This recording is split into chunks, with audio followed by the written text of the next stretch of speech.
every day and every minute of every day. There's always this battle going on inside of you between you doing what is right, hard, necessary, and of high value, or what is easy and of no value. But you must always win this battle by doing what is right and doing it excellently well. This is a quote from Tracy, the author of the popular book called No Excuse: The Power of Self-Discipline. Tracy has defined discipline as the ability to deny yourself of easy pleasures and temptation that lead so many people astray, and instead you take the other path and do the right thing. He also said that self-discipline is called self-masteries. That means you have control over your emotions, your appetite, your inclinations. And people who lack this ability to master their appetite, it says they become very weak, dissolute, and as well as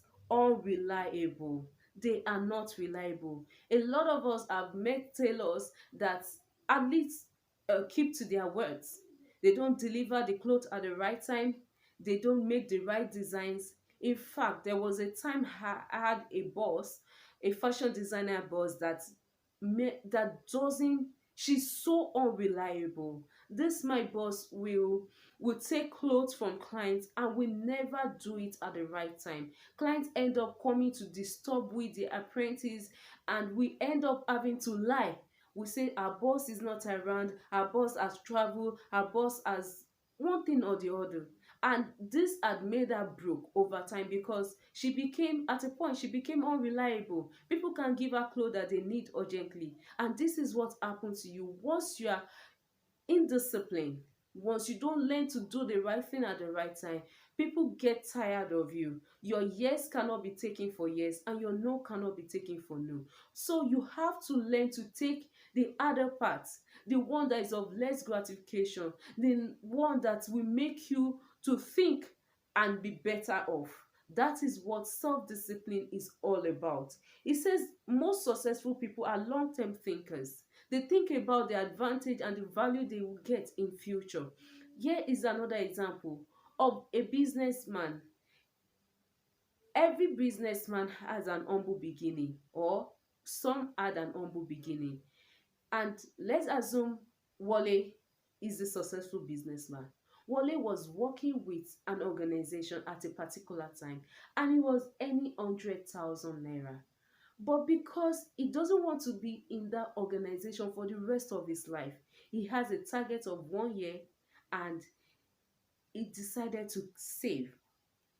He saved throughout the year in order for him to be self-employed, to be on his own, to have his own business.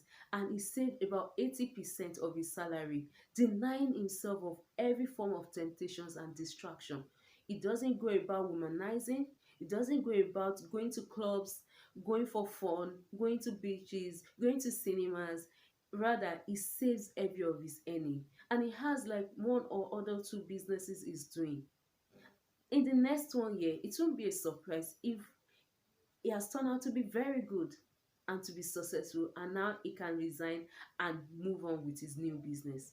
But you see, the unsuccessful mind, it will still be there for the next 5 2 years, for the next 5 20 years, because he hasn't prepared. He's not thinking about the future, and he tells you that he can't really save because the money is small, the money is not much, so he would rather stay there for the next and be nagging every time, complaining that this and this is not good, the salary is not much. But here is somebody that done well from the same job. And that's it. That is how it is with every successful person. They had a beginning and they had the end in their mind, so they think about the future, they think about the long-term value, and they work towards it. The good thing is, good habits can also be learned. That means your self-discipline are taken from habits, good habits. The habit of saying, I won't go for the easy way out, I would rather do the right thing and do it well. It says, Brad Tracy says that bad habits are easy to form but hard to live with.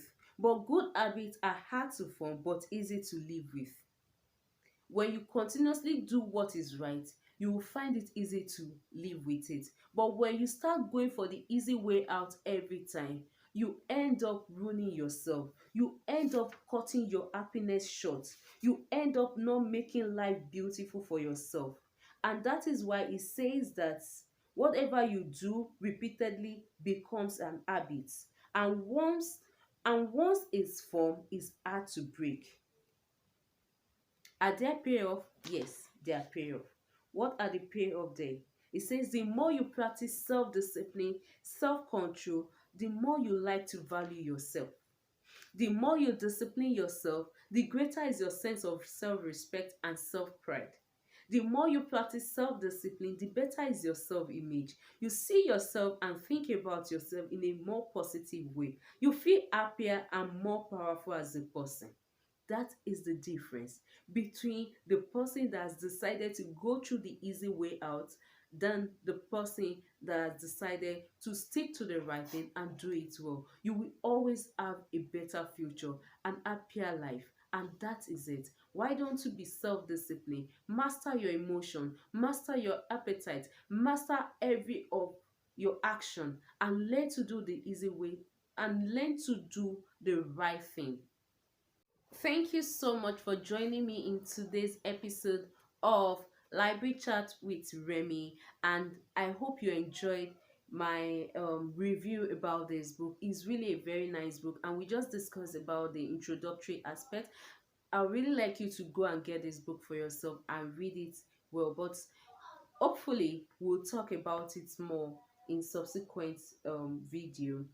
Please, if you have anything to comment, any other book that you would like me to review, please drop it at the comment section. Drop your opinion about um book review, because I really like to hear you out. This is the first edition and I really like to hear you out.